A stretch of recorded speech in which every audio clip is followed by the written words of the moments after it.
Salut à tous. Si vous avez un Sony A7 III, un Nikon Z6 ou un Panasonic S1, ne cherchez plus, j'ai trouvé The Gimbal.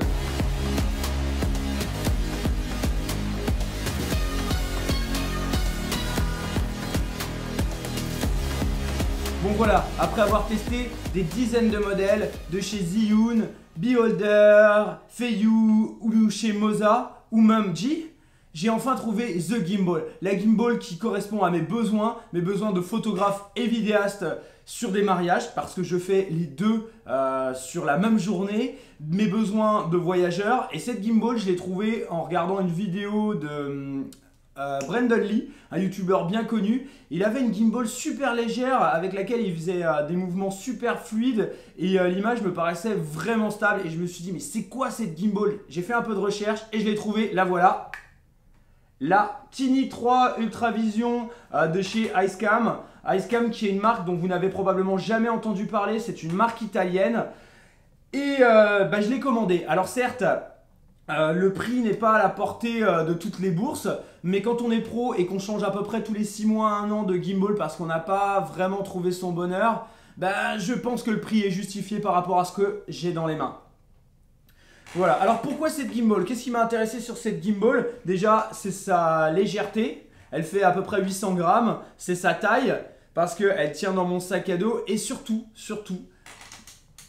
le fait que je puisse passer pour filmer à la main en l'éteignant. Hop, tac, et voilà.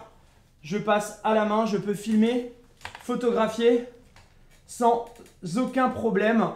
Parce qu'elle est super légère et surtout parce que son moteur est à gauche. Voilà, contrairement à toutes les autres gimbals où le moteur se trouve à droite. Là, ça permet d'avoir accès tout de suite au grip de l'appareil. On peut le tenir et j'ai fait un mariage d'à peu près 13 heures samedi dernier. Et j'ai gardé la gimbal attachée à mon boîtier toute la journée. J'ai pu shooter des photos, j'ai shooté environ 1000 photos. J'ai de quoi réaliser un clip d'environ 2-3 minutes. Et j'ai pas du tout senti de problème au bras parce qu'elle est super légère. Voilà, alors j'en vois déjà qui disent ouais, les moteurs à gauche ça va poser des problèmes pour les câbles. Que nini les gars, regardez, ils ont pensé à tout. Il y a un écart de 2 doigts entre le moteur et le boîtier. On peut passer facilement un câble HDMI et le câble jack micro, ça passe. Autre chose, autre petit point assez sympa, et au début je me suis dit mais qu'est-ce qu'ils ont fait? Ils n'ont pas mis de filetage pour pouvoir mettre un petit trépied, ben non, ils ont mis directement une plaque Manfrotto, ce qui permet de poser la gimbal et elle tient directement, donc plus besoin de s'équiper, de s'embêter d'un petit trépied, de le visser, tout ça, non, ça tient nickel, il fallait y penser. Donc là, ici devant, on a 2 gâchettes. 1, 2. Voilà, ces gâchettes, elles peuvent être paramétrées comme on le souhaite. Moi, j'utilise la première, voilà, pour remettre la gimbal droite. J'ai rien paramétré, j'utilise les réglages originaux. Il y a 5 modes. On accède au mode en appuyant sur le bouton M, qui est ici. 2 fois, on a un mode qui est le mode Follow, qui est réellement le prolongement de mon bras. C'est super agréable. 1, 2, 3. Je passe en mode slider. Le mode slider qui est le mode hyper stable qui permet de réaliser des travelling. J'adore. Et si j'appuie 4 fois, là il y a un mode qui est fantastique aussi. C'est le mode extrême. Le mode extrême, il permet d'avoir des mouvements ultra organiques. Et surtout en fait cette gimbal, vous voyez, je vais quasiment aux extrêmes et elle ne donne pas d'à-coup. Donc ça c'est super, c'est ce que je reprochais à beaucoup de gimbal, notamment chez Zhiyun, de mettre un à-coup et sur le Ronin S aussi, de mettre un à-coup en fin de course, même avec un bon paramétrage. La poignée, ils ont mis une sorte de moulure d'arrêtoir, vous voyez, ici. Ça permet vraiment d'avoir une bonne stabilité, de ne pas avoir les mains qui glissent sur le manche.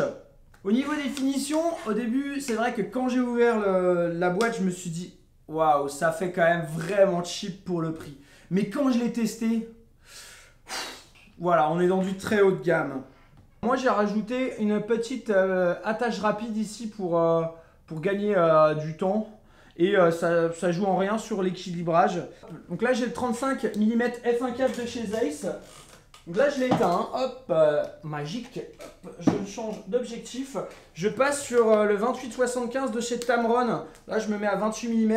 Vous voyez, c'est pas équilibré, hein. Hop, c'est pas le bon équilibrage parce que je l'ai équilibré pour le 35 f1.4 qui est l'objectif que j'utilise quasiment tout le temps sur un mariage. Et voilà, hop. Vous avez vu, j'ai pas besoin de refaire la balance, c'est parfait. Hop, l'équilibrage se fait vraiment parfaitement et surtout encore mieux, regardez. Là, je passe de 28 mm à 75. Zéro problème, ça suit, c'est stable. Alors petite chose, regardez, si j'utilise le 28-75 ou le 35 mm là, donc j'ai quand même ça. Hop. Donc il suffit par contre d'enlever hop, le viewfinder et ça passe. Hein. Au niveau des batteries, elles tiennent, elle a tenu quand même la journée la batterie et il me reste encore 2 barres. Alors ouais, sur un mariage d'à peu près 13 heures, la gimbal a dû fonctionner à peu près 4 heures quand même parce que je l'ai même laissé sur trépied avec en tournant pour pouvoir récupérer vite fait mon boîtier et il me reste encore 2 barres sur la batterie. Les batteries, ce sont des petites batteries, je vais vous montrer ça. Ce sont des petites batteries LiPo. Voilà, donc c'est assez surprenant quand même d'avoir des batteries LiPo.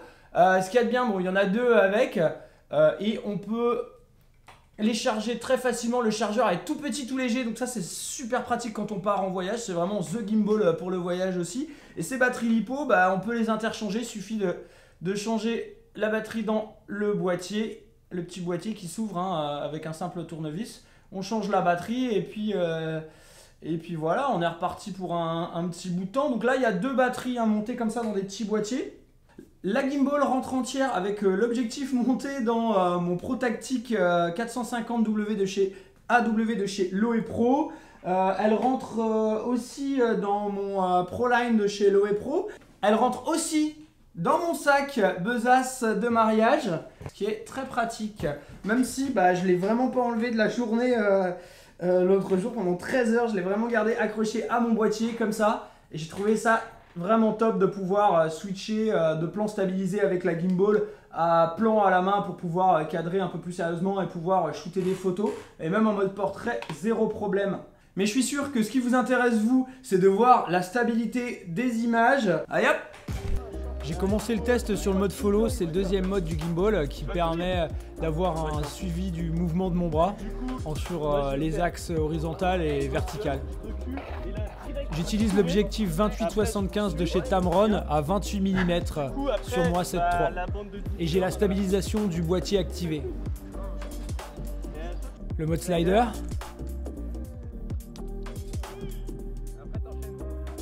En mode normal. Un remerciement spécial à Christophe et à son équipe. Ils étaient en train de tourner un clip et je suis tombé sur eux par hasard en allant au Capucin à Brest.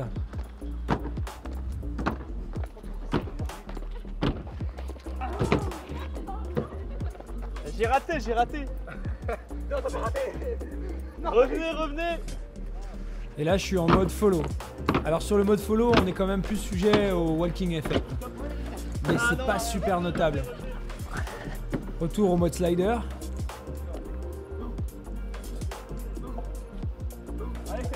Et là, j'essaye un travelling en arc de cercle en mode follow.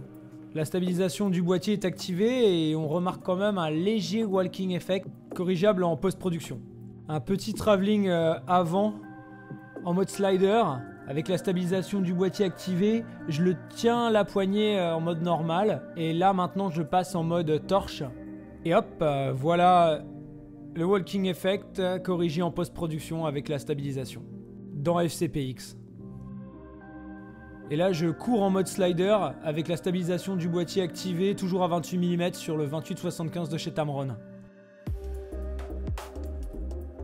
Et voilà ce que ça donne en marchant en mode slider à 28 mm sans le steady shot du boîtier activé. À savoir que je marche normalement et pas comme un ninja comme je devrais le faire avec une gimbal. Alors j'espère que ce petit test vous aurez un peu plus éclairé sur cette gimbal qui vaut vraiment le coup qu'on s'y intéresse. Alors oui, certes, le prix n'est pas à la portée de toutes les bourses parce qu'elle est à plus de 900 €.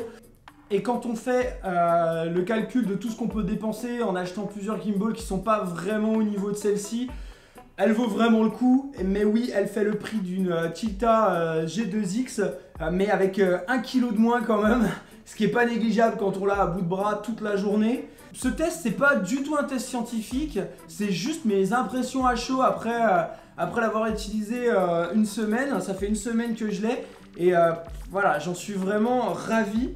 Qu'on soit clair, le lien en dessous, c'est pas un lien d'affiliation, je touche pas de commission sur les ventes.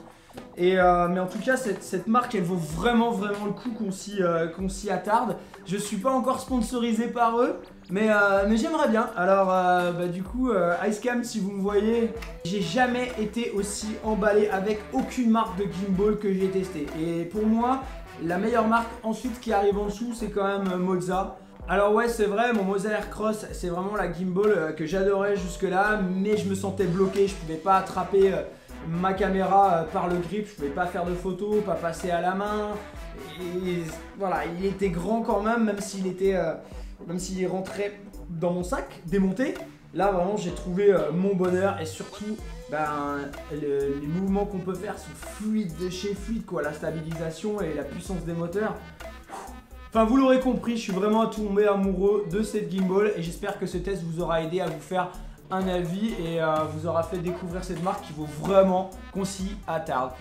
Si vous avez aimé cette vidéo, si vous êtes intéressé par d'autres tests de matos, n'hésitez pas à vous cliquer sur le bouton like, vous commentez et vous vous abonnez bien entendu. Allez, Kenavo Avechal!